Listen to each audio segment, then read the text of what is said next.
Good morning students हम अपने last lecture में डिस्कस कर रहे थे, वो टॉपिक हमारा बीच में रह गया था, वो था different kinds of the seeds, right. Chapter second that is sexual production in flowering plants का जो टॉपिक हम कर रहे थे सीड में डिफरेंट तरह के सीड्स की हम डिस्कशन कर रहे थे जो एनसीईआरटी में बनी हुई हैं उसकी। बेटा ये सीड जो है that is of castor is अरंडी, राइट। बेटा ये जो स्ट्रक्चर है बीच वाली, ये वाली सारी की सारी, this is known as cotyledon, right. और ये जो है बाहर, this one is seed coat. और ये स्ट्रक्चर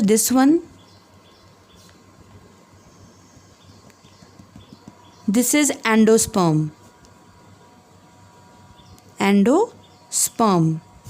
और ये जो स्ट्रक्चर है उसको हम बोलेंगे कैरंकल। आपको याद होगा मैंने बताया था कैरंकल और स्ट्रोफियोल बात एक ही है। और जो कैरंकल होती है वो डिवेल्प होती है आउटर इंटेगुमेंट की प्रोलिफरेशन ऑफ सेल्स के बाद। जब सेल्स प्रोलिफरेट कर जाते हैं, मतलब जो सेल्स हैं वो क्या करेंगे, मल्टीप्लाई करेंगे, तो बनेगा एक स्पेशल स्ट्रक्चर कैरंकल, जिसका काम क्या होता है, वाटर को एब्जॉर्ब कराना। ये इसी का ही स्ट्रक्चर है, साइड व्यू है। This is again caruncle, right. और ये जो स्ट्रक्चर है ये मैं बताना भूल गई यहाँ पे, this is hypocotyl. Hypocotyl is the region between the radicle and the cotyledonary node, right. तो यहाँ पे भी ये क्या है बेटा, this one is hypocotyl, right. And this is shoot apical meristem, SAM, shoot apical meristem, right। और बिल्कुल नीचे क्या होएगी ये, this one is root apical meristem या root tip भी कह सकते हैं आप इसको, root tip। So this is root tip, this is hypocotyle, this is SAM, right। तो ये था हमारे पास बेटा कैस्टर के कॉटलिडन्स। ये जो मैंने ड्रॉ कर रखा है this is the onion seed.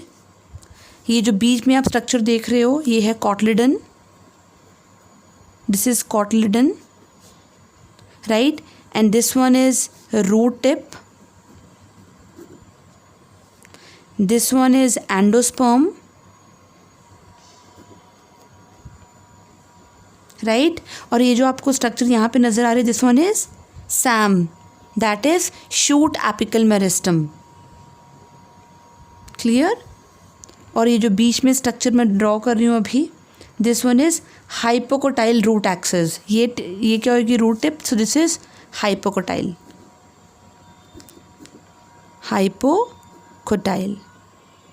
Right.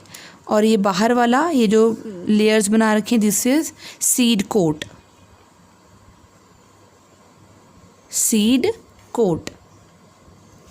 Right. Now next बेटा ये जो स्ट्रक्चर मैंने ड्रॉ करी हुई है this is the structure of a maize grain. बेटा आपको बता दूं जो मेज का एक सिंगल ग्रेन होता है that is actually a fruit, right, caryopsis. ये जो आप बाहर देख रहे हो this is seed coat plus fruit wall that is pericarp fused, right. ये जो आप ऐसे लाइनिंग सी आपको लेयर दिख रही है दिस इज एलुरोन लेयर। बेटा जो एलुरोन लेयर होती है उसका जो नेचर होता है वो 3N होता है, that is it is triploid in nature, right. ये जो आप यहाँ पे ये स्ट्रक्चर देख रहे हो this is starchy endosperm, this is starchy endosperm. और ये जो लेयर है this layer it is called as epithelial layer. बेटा ये आप लोगों ने +1 में पक्का पढ़ी होगी स्ट्रक्चर, राइट। और इसका काम क्या होता है, एंजाइम्स एंड हार्मोन्स रिलीज करना। ये जो स्ट्रक्चर है पूरा दिस इज एम्ब्रियो, राइट। तो ये जो स्ट्रक्चर है this one is radicle. Radicle को कौन प्रोटेक्ट करता है, रूट कैप। और रूट कैप और रेडिकल दोनों को प्रोटेक्ट कौन करता है बेटा, coleorrhiza. It's a kind of a sheath which protects the embryo. See, this is coleorrhiza. This is shoot tip plumule, उसको कौन प्रोटेक्ट करेगा? That is coleoptile, right. तो हमने कैस्टर का सीड, अनियन का सीड और मेज़ के सीड की डिस्कशन कर ली। अब हम बात करेंगे बीन के सीड की। जो बीन का सीड होता है इट्स लाइक दिस,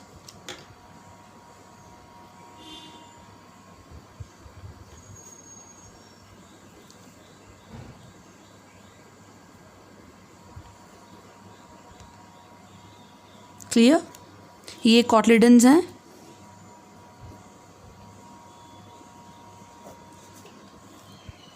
और ये जो मैं स्ट्रक्चर ड्रॉ कर रही हूँ, ये बीन के सीड का ही व्यू ड्रॉ कर रही हूँ। दिस वन इज माइक्रोपाइल, और नीचे हाइलम रीजन होगा, क्लियर।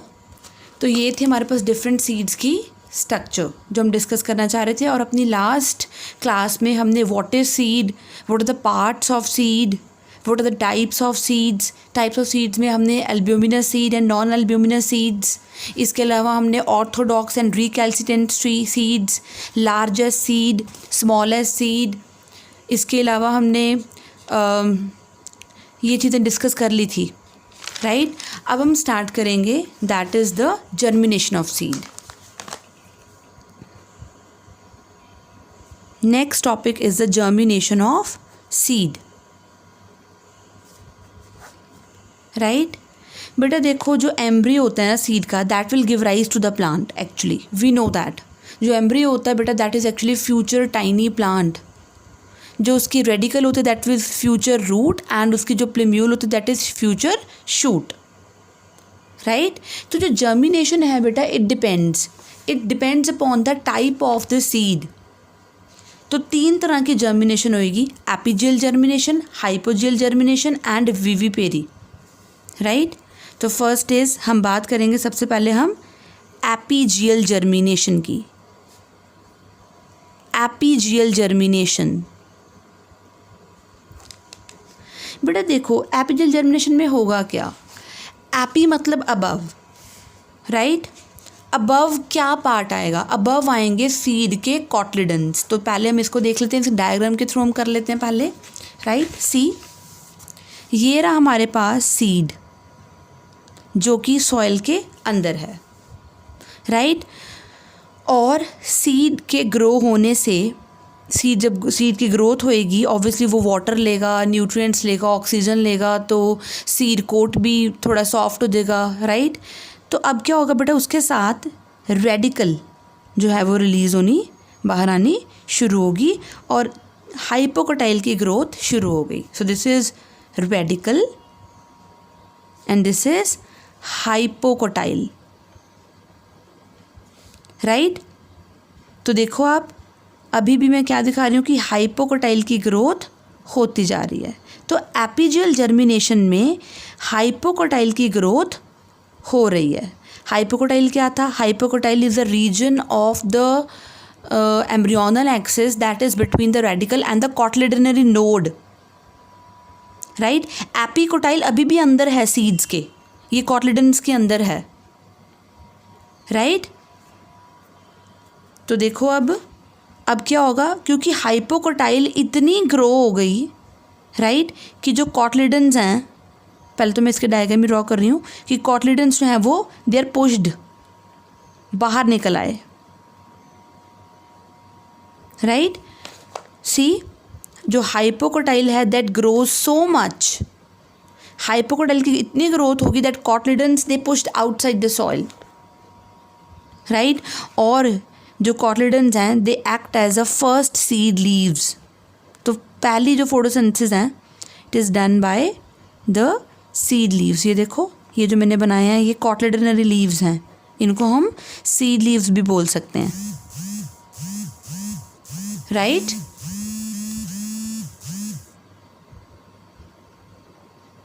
क्लियर। तो ये क्या है हमारे पास, मतलब बेटा ये चीज़ हाइपोकोटाइल होगी ना, हाइपोकोटाइल ने ही कॉटिलिडन्स को अपर पुश करा है, ये चीज़ नीचे रेडिकल हो गई, राइट। और ऊपर फिर क्या होएगी अब, एपिकोटाइल, राइट। एंड फाइनली अब new leaves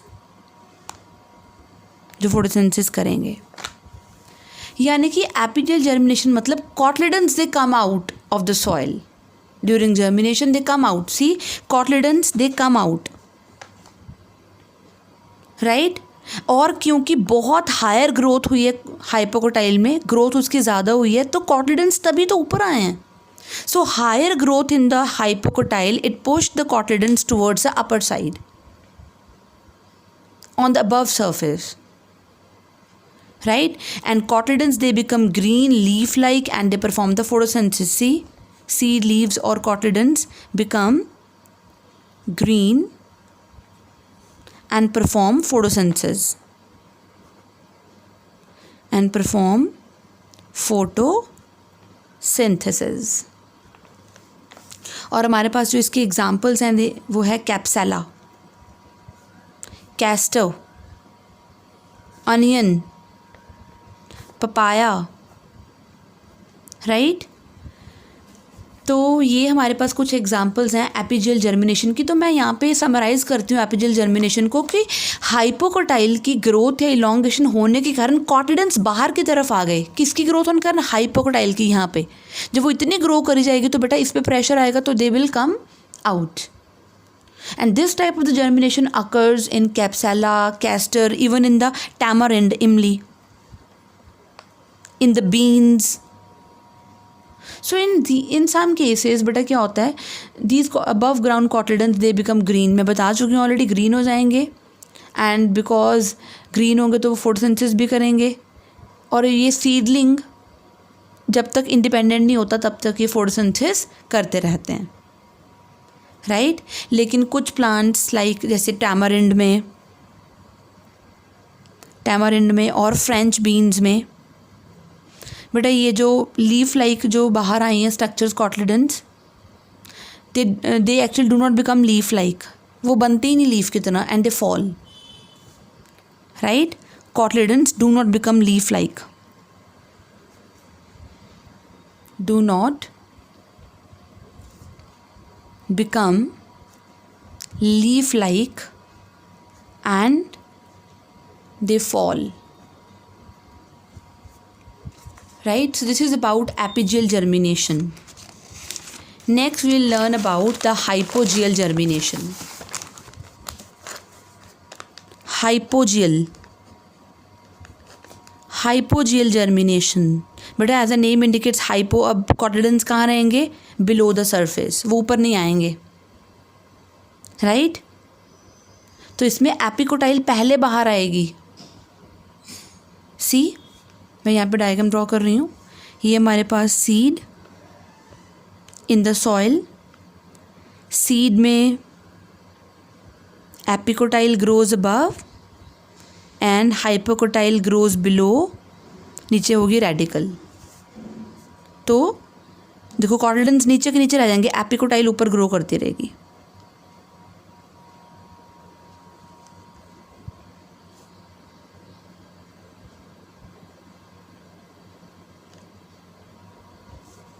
So this is radical, this is hypocotyle, this is epicotyle, and these are the leaves that perform photosynthesis. तो इसमें क्या हुआ बेटा, दैट इज जो एपिकोटाइल है that comes out of the ground first and cotyledons remain underground, right. This basically occur in monocots but some few dicots they also show this. So मैं इसको summarize कर रही हूँ here. Due to the growth of epicotyle, plumule comes out of the ground, right, and cotyledons remain underground. So cotyledons remain underground, and this type of germination occur in most of the monocots and few dicots. So occur in most of monocots and few dicots, right. Now अगर हम example की बात करें तो बहुत सारी examples like मेज़, rice, wheat, coconut, ग्राम, P, peanut, mango, ये एग्जाम्पल्स हैं बेटा हाइपोजियल जर्मिनेशन की। Clear. Third is viviparous germination और विविपेरी। बेटा it's a special type of seed germination, right. ये सब में नहीं होती है, this occur only in the mangrove plants. So this occur only in the mangrove plants, जो बेटा काफ़ी मडी और सलाइन कंडीशंस में ग्रो करते हैं।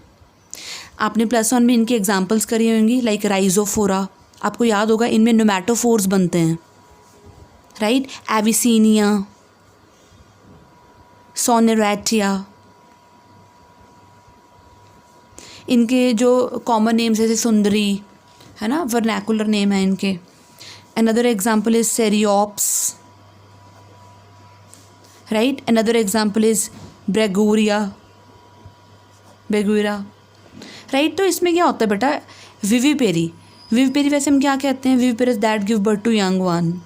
बट इसमें क्या होता है बेटा, जो एम्ब्रियो है उसकी जर्मिनेशन फ्रूट के अंदर ही हो जाती है। देखो फ्रूट बना, फ्रूट जो है वो बर्स्ट होता है, सीड्स निकलते हैं, फिर सीड जर्मिनेट करते हैं। लेकिन इसमें क्या होगा, फ्रूट के अंदर ही सीड की जर्मिनेशन शुरू हो जाएगी।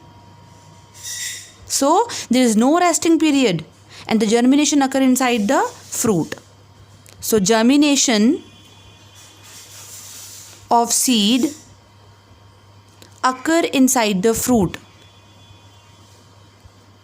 right? So there is no resting period. तो इसको हम क्या बोल सकते हैं, in situ germination. In situ means जहाँ पे सीड बॉर्न हुआ है उसकी जर्मिनेशन वहीं पे क्या होगी बेटा, स्टार्ट होगी,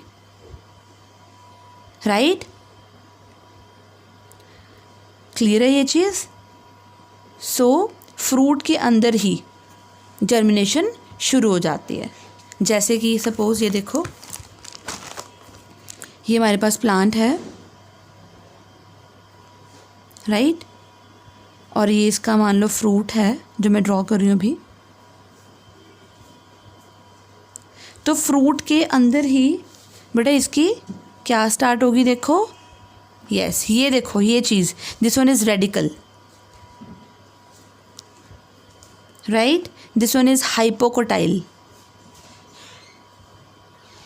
और ये क्या है, इसका फ्रूट. सो इसकी फ्रूट के अंदर ही जर्मिनेशन शुरू हो गई. क्लियर?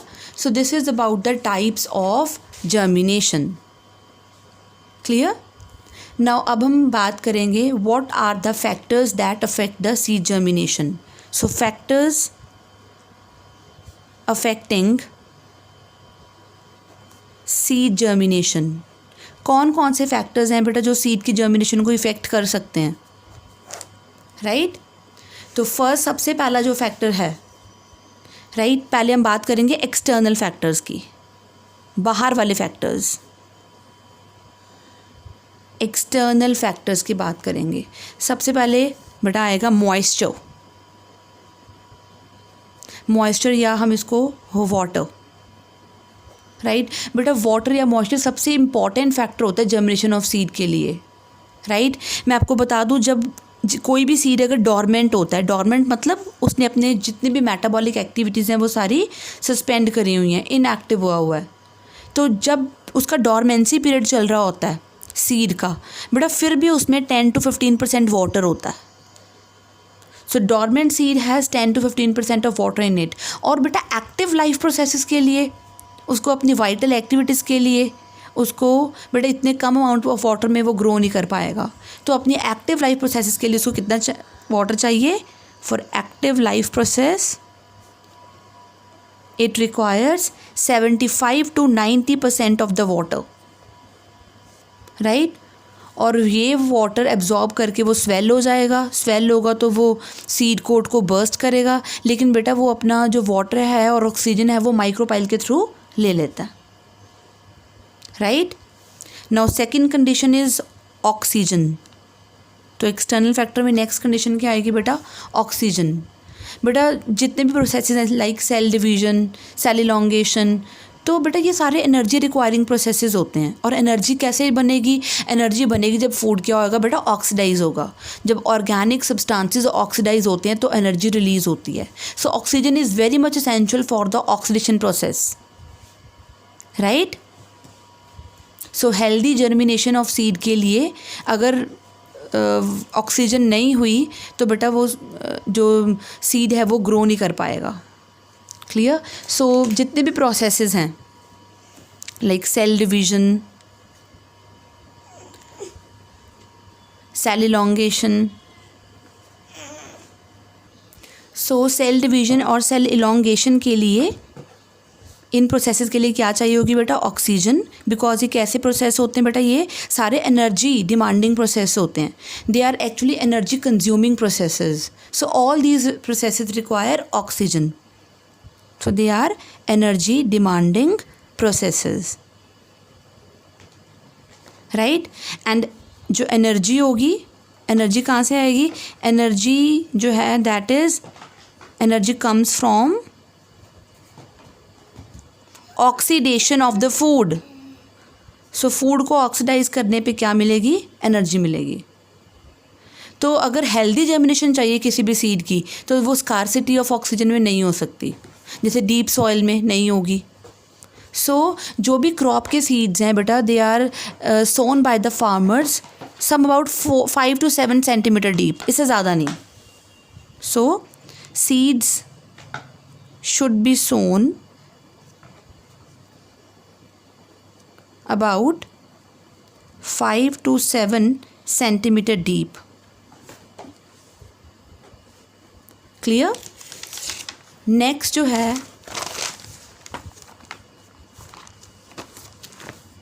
नेक्स्ट पॉइंट जो है that is next another factor.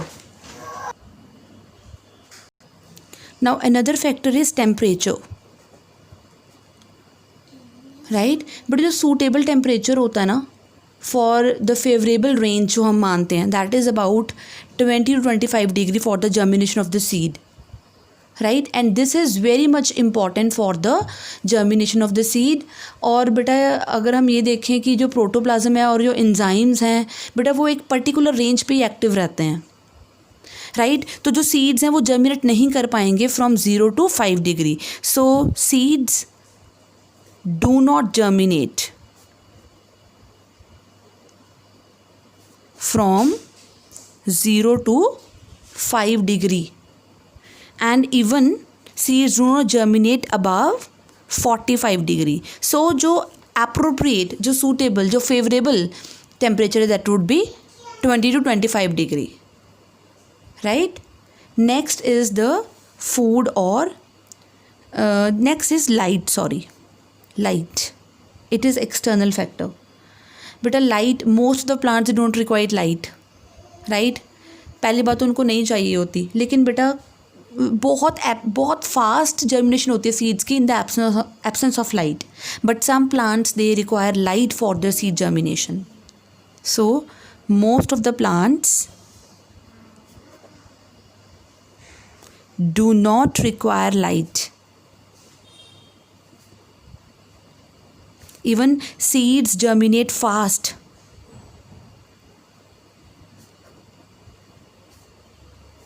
In the absence of light, but some seeds require light.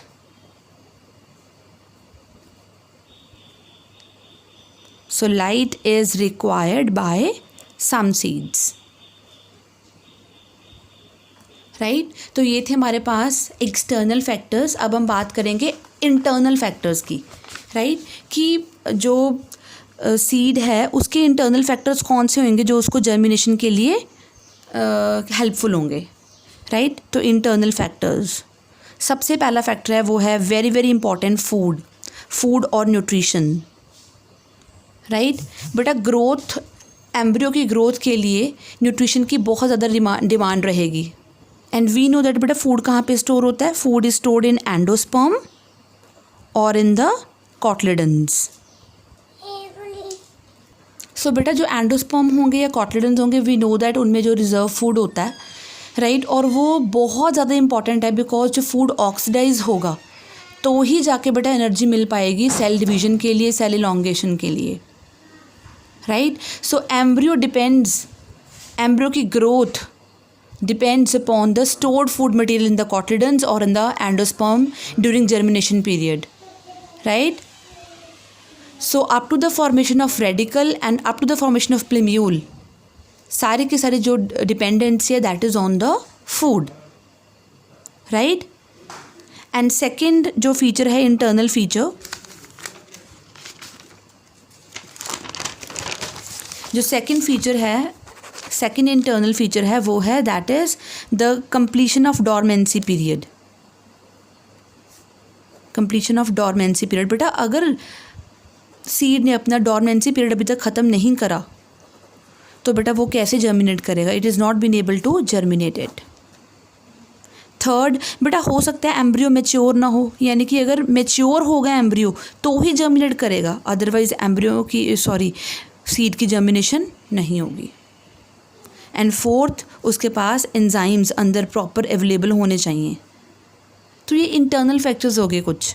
Food हो गया, कंप्लीशन ऑफ डॉर्मेंसी पीरियड हो गया, मेच्योरिटी ऑफ एम्ब्रियो हो गया एंड एंजाइम्स.